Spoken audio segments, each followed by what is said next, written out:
This video is sponsored by Simply Safe. There's no safe like Simply Safe. Today we're going to do something a little bit different. Usually when I start filming a video, I've already got some idea of what we're going to make. I've already done a little bit of sketching or maybe some design work, and I've got the idea further along. But today, I've only got this much done. And this really isn't much. It's a couple of ideas, a couple of really loose sketches, but I thought today we'd do all of this stuff on camera so we can design a project together, almost a product together, because it's something that I really want to have, and I hope that the process will help you design something that you really want to have. So what are we gonna make? We're gonna make a fire pit, but not just like a stone fire pit. In fact, we've done that before. Several years ago, I made a stone fire pit in my backyard and it worked great. But our backyard has changed quite a bit over the last couple of years and we don't have that fire pit anymore. But instead of just make the same thing and put it in the new yard, we should make something different, something that actually fits the yard. And that means we need design criteria. Anytime you're designing something, big, small, simple, complex, you need to know when you're finished, which means you need to have a goal, which means you need to have criteria. So it's a really good idea to start building a list of things that you have to have for this thing to be successful. It's also a good idea to make that list in some sort of a priority order, so the top stuff is an absolute necessary thing to include. And as you go down the list, maybe the things become nice to have. Now in this particular instance, I do not have a single spot in our entire backyard where I want a fire pit to be all the time. I want to be able to put a fire pit out when we want it and then put it away when we don't want it. And yes, I could just go to the store and buy one of those metal trays and kind of pick it up and move it wherever I want to. But what's the fun in that? And because the channel is called I Like to Make Stuff and not I Like to Buy Stuff, we're gonna make one. So my criteria are, it has to be large, like probably 36 inches across, something like that. I don't want it to be one of those tiny little cans that you could carry around. It needs to be big enough for a few people to sit around it. It needs to be portable. I definitely don't want it so big and so heavy that I can't move it around. But even more than portable, it needs to be collapsible. And this is because I'm actually running out of storage space for stuff like this. So the parts of the year where we're not using it, I don't want to have a giant 36-inch disc to figure out. I want it to be collapsible so the thing that I'm trying to store is a lot smaller. That's going to make it really cool, but also complicate it quite a bit. The other kind of nice to have would be smokeless. There are a lot of fire pits that actually have a mechanism in them to cut down on the amount of smoke that comes out of them. I don't know if I can pull that off or not, but if so, it'd be pretty cool. So I've got 3 ideas so far, and I think I know which one's gonna win, but I wanna go through them. The first one is a pie shape. Now the idea here is that all of these pieces would be individual, but they would overlap in the center and a bolt would go through and lock them all together so that you could pivot off that center point and actually spin every piece around. They could end up in this shape. If they all pivot off a center point, that means they could all move individually and you probably end up with gaps and fire and gaps. Not great. So I don't think this is it. Now the next idea, I'm not really even sure how to explain. We need to go prototype it.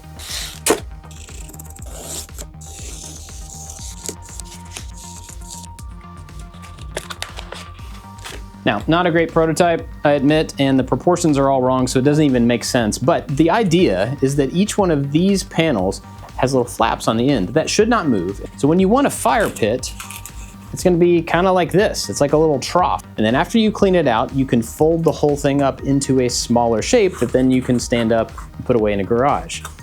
It might work, but there's a lot of problems with this. I mean, one, it's more of like a fire trough than a fire pit. It doesn't really work the same as a big circular or square fire pit that people can sit all the way around.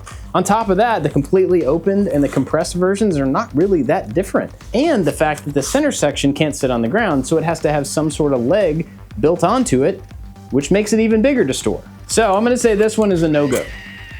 The other idea is something I haven't really sketched yet, but it's kind of in between or both of those ideas. Let me show you what I'm thinking. Obviously, fusion will be a better way to flesh out this idea, but just so you see what I'm thinking, it starts with this little base. These are 2 pieces of pipe with legs on them that are connected in the middle and can pivot like this. On top of each one of them, there are 2 little posts that stick up. Those are like index pegs that go in the bottom of this. And this is made of 4 triangles or some shape like that that overlap where they cross these pins. And instead of these pieces pivoting like they do in the original idea, they just drop in place an index on these pins so that nothing can move, but everything can come apart without any fasteners, I think. And this is all stuff we won't figure out until we start prototyping. But first, we need to take this idea and put it into Fusion and actually get some measurements.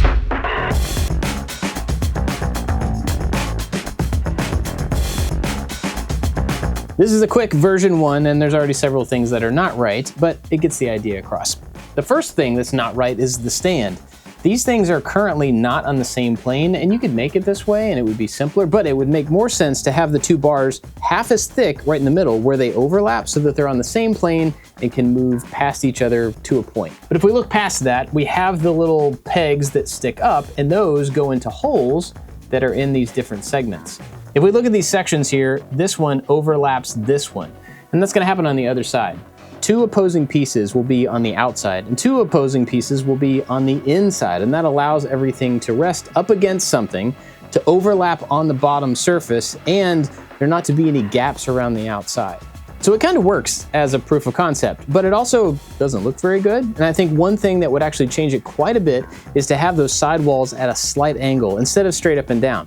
That's gonna change the geometry a little bit. It's gonna make it a little bit more welding, but I actually don't think it's gonna be that much harder, and it would definitely improve how it looks.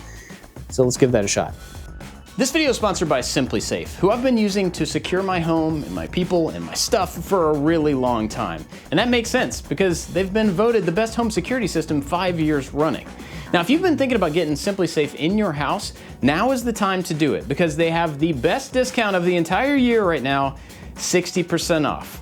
Basically, here's what you do. You go to simplisafe.com/ILTMS or use the QR code, then you build out a system that works just for you. Just the doorbells, cameras, sensors that you need for your home, and they ship it to you in a box. You can set the entire system up by yourself in about 30 minutes, and it's super easy. After that, you can get monitoring for about $1 a day with no contract. You can cancel it at any time, although you probably won't want to. On top of that, they've got something called ActiveGuard. Now, this is a way for their monitoring agents to actually see through your outdoor cameras and identify a potential threat. They can talk to people through the cameras if they need to. They can turn on lights, set off sirens, and even call the police. But they do have an AI technology built in there to recognize friends and family and people who are supposed to be there. It's a seriously great system and an awesome way to secure your home and your stuff, and most importantly, the people in your house. And like I said before, 60% off is the best deal you're gonna get. Take advantage of it. Go to simplisafe.com, use the QR code, go build out a system. Huge thanks to SimpliSafe for sponsoring the video. There's no safe like SimpliSafe. Making that slight adjustment so that the outside walls lean out a little bit, I think looks way better, and it actually won't really change anything. It may make the welding a little bit harder to do, but I think it's a worthwhile trade-off. On top of that, all of these pieces can still nest within each other, and so effectively, once you pull them all apart, you're gonna be left with this. And each one of the other pieces can sit right in here and nest so that it will be easy to store away. Before we start prototyping this, we need to talk about our 4 initial criteria. It's large, it's 36 inches across, and I just made it that size. It is portable and collapsible kind of together because you can take these pieces apart, nest them together, and fold up the base. But we have to talk about smokeless. Now, I'm no smokeologist, but I did try to understand how this works. And as I understand it, this is how people try to stop a fire pit from smoking. They have an outlet on the inside that brings in cool air, and as it comes up this little channel on the outside of the fire, it warms up, and as it warms up and comes out over the fire, it reburns the smoke back down into the fire, somehow. I don't really get it, but either way, this is gonna be hard to accomplish in our design. And it's gonna be difficult because we have to have some sort of a channel around the outside for cold air to be able to come in, heat up, and then go into the fire area. And adding that second channel means we have to double the wall thickness of each one of the pieces, which means they're not gonna nest as well. Putting it together, welding it is gonna get a lot more complicated. I'm honestly not sure that it's worth it. But there is one little thing that we can do that may or may not actually help. I'm not exactly sure how effective it's gonna be, but I think it would be worthwhile to just put a little row of holes all the way around the bottom edge to allow cooler air to come in at the lower part of the fire. Fires don't really let cool air come in from the top. Hot air goes up and pushes it out. So if we make a little inlet here, so at least cool air can come in, I think it'll at least cut down on the smoke, if not get rid of it. So we just have to add some holes and then we can prototype.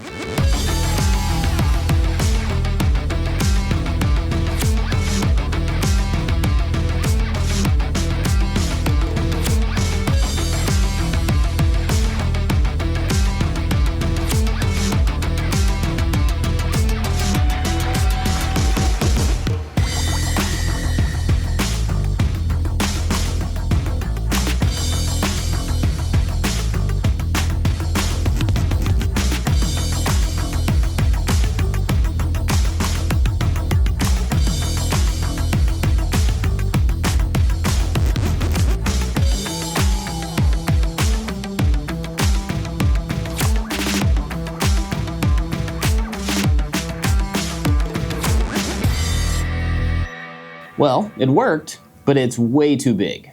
I did want it big, but 36 just seems to be too big. It was kind of an arbitrary number. I don't know where it came from, but I think a fire that would fill this would be almost too much fire. So 28 inches wall to wall seems like a pretty good size. I can go modify the model before we cut it out of metal. But even before we do that, I had another design idea and I'm not sure if it's worthwhile or not. As far as keeping all of the stuff in this container, having this wall out here does the job. But when you think about fire pits, you often think about them having kind of a flat surface, like a ring around the top. We don't have anything like that. I don't know if it's necessary, I don't think it serves a purpose, but it does look quite a bit different, and I think it's something we could pretty easily add. And in adding that, the only real concern is that these things continue to nest. When you look at the profile of the piece, you have the bottom, you have the wall that comes up, and each one can sit down in this space so that the pieces can nest. That will continue to work if you add a little ledge off the top of this. These two pieces sit on top of these two pieces. They overlap, and they have to because of this whole leg assembly. Because of that overlap, the outside walls are actually different heights. The one that sits on top is slightly shorter so that that top line all the way around the outside is at the same plane. If we start adding things on top of that outside edge, they can't overlap in the same way that everything else does. So I think the solution is probably just for the top ones to have a slightly smaller wall where they overlap. It will probably help if I just model it.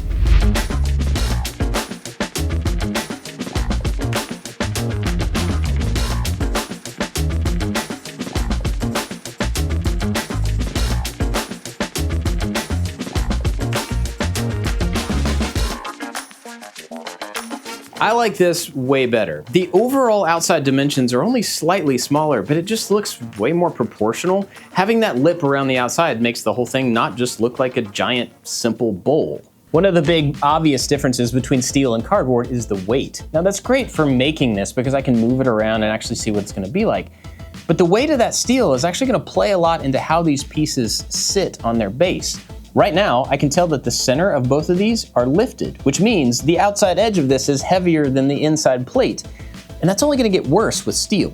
So my assumption is that when these are made out of steel, they're all gonna wanna lean outward. That's not gonna look good. It's not gonna necessarily seal up all the gaps like I want them to. But at the same time, I don't know that for sure because I haven't tried putting these together on the posts of the base. How much slop there is in those holes that go on the post is actually gonna indicate how much they can move in different directions. And I won't know that until I put it together.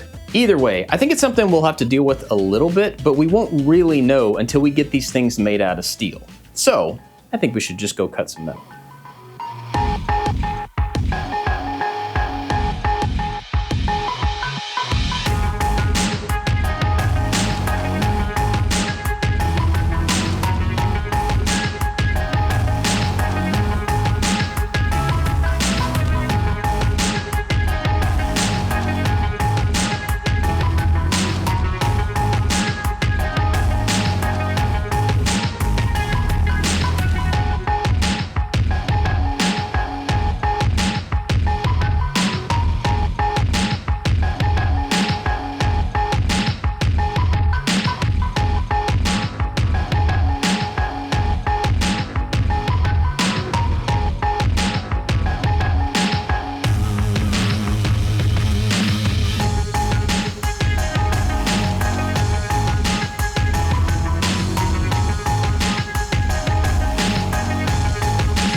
That actually went a lot better than I was expecting. I kind of thought it would be difficult to get all these pieces to hold in place, especially these top ones while I welded them, but those little welding magnets made it super easy. Now I just gotta do the same thing 3 more times. So we're just gonna skip ahead.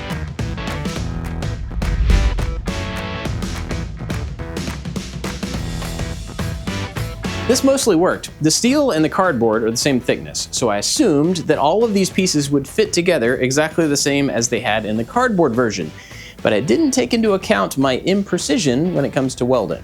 It's good enough. Honestly, it's gonna work just fine, but the overlap of pieces and little gaps here and there did kind of cause a small problem that we can definitely overcome, but let me show it to you anyway. The overlap of the pieces being off just a little bit made it so that the holes between the top and the bottom pieces also do not overlap in the correct way. But there's a way we could have avoided this. I could have just avoided the holes. I mean, I could put them in the top layer, but not cut them in the bottom. That way, when I overlap all the pieces and get everything in its right position, I could use the top holes as a way to trace holes on the bottom pieces and then just make them match.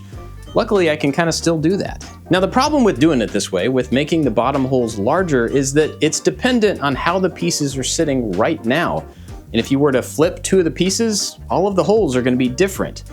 You can get around this by making the bottom holes considerably larger so that they have a lot of room to move around, and it won't matter as much because you have the weight of the top pieces holding it down. Now, this all works because I'm making one of these. But if I was making a bunch of these, this manufacturing method would not work at all. Of course, if I was gonna make a whole bunch of these, I wouldn't be welding them by hand, probably, or at least not without jigs and fixtures. Putting a jig in place to set all these pieces up would force all of the angles and the gaps to be correct when you went to weld it together. And the cool thing about modeling something in Fusion is that you can actually build the jigs and fixtures in Fusion around the actual geometry. And then you can cut them out and make the jigs yourself. That is something I actually considered doing, but I didn't think I would need to. Now I'm kind of wishing that I had. But anyway, we're gonna move on to the base. Now, the base has another set of problems. Not only do these pegs have to line up with the holes, but also this whole idea doesn't actually work very well. Let me show you why. It's made out of two pieces that have to be able to pivot in the middle so that you can fold it flat, but that forces this piece and this piece to be on different planes. Now, this will work, but it's not very convenient because each one of these is gonna have posts sticking up out of it, so they can't pass each other. You can just kind of fold it flat. It's an option, but I don't think it's the best one. In fact, I thought of a better way to make it fold even flatter. We start with two leg assemblies, just like before, but they're parallel instead of perpendicular. Each one of those has the pegs on them, and these are sitting on the same plane. And then we can just connect the two of those with another bar underneath them with a bolt here and a bolt here so that they both pivot and the entire thing can collapse down. I don't know if that description makes sense, but I'll just go ahead and build it, and then you'll see what I'm talking about.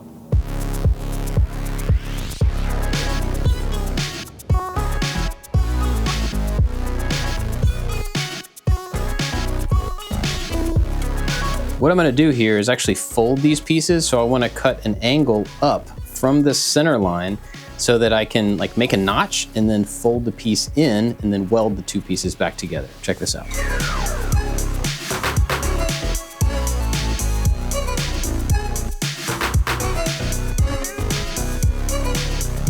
Well, it's a cool idea, but I don't really like that. So originally my idea was to cut two angles and then fold them together. But instead of cutting two angles, I just did it like this and cut one angle. But that makes these different lengths, and that's why it looks the way that it does. I don't like it, but it's a simple fix. We can cut it off, weld it together, and then trim off the little extra piece.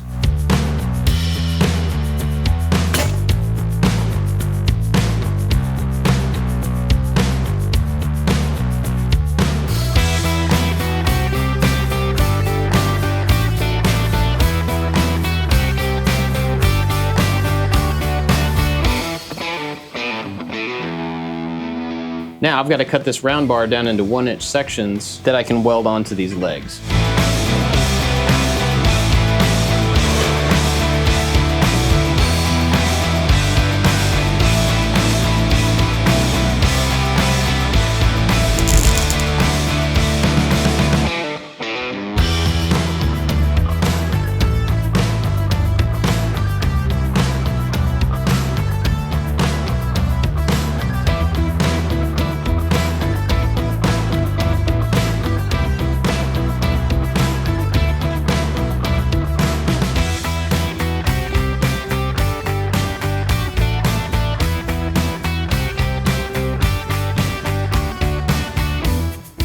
The stand works. Let's see if we can put the rest of it on there.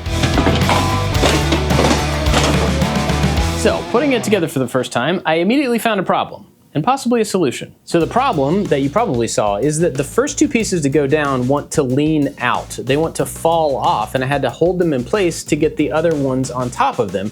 The weight of everything together holds it all just fine. But seeing that problem in action made me realize that there was one fix I could have done that probably would have made the entire thing better. I realized that if these posts had been threaded rod instead, that thread would have probably created just enough friction to stop these pieces from being able to kind of fall off. But even more importantly than that, after it was assembled, I could thread a nut onto that to tighten the entire thing up and make it one unit, which would make it movable. Because right now, it's not movable, and I didn't even think of that. So the simple fix here, I guess, is just to cut those posts off and weld on bolts in their place before I paint the entire thing. Speaking of, we have to paint the entire thing, and we need to talk about that. This thing is gonna live outside. You could just like let it rust and that'd be part of the aesthetic, you know? It's not gonna last forever anyway. But I wanted to see if you could protect it. So I started looking up how people paint things that get really hot. And it turns out they get high heat paint. Powder coating would be another option if you have access to that, but if not, this stuff resists heat up to 1200 degrees Fahrenheit. So it's good for, you know, stoves and radiators and grills. Should be pretty good for a fire pit.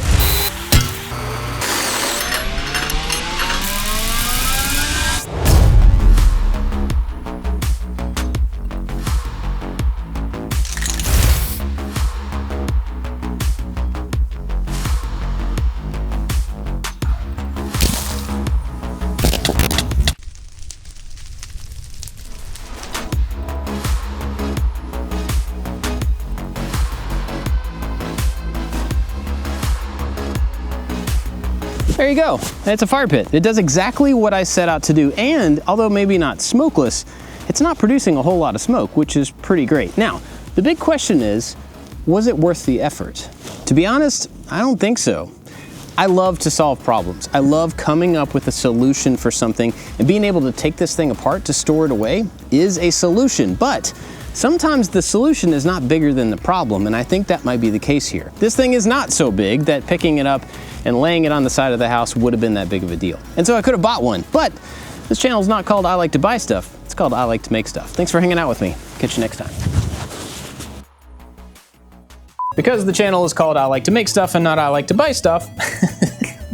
Now before we start prototyping, but there's actually a simple way that we I realized that if these rods had been, nope. Now this thing is gonna live outside, so there you go. It's a fire pit that holds fire.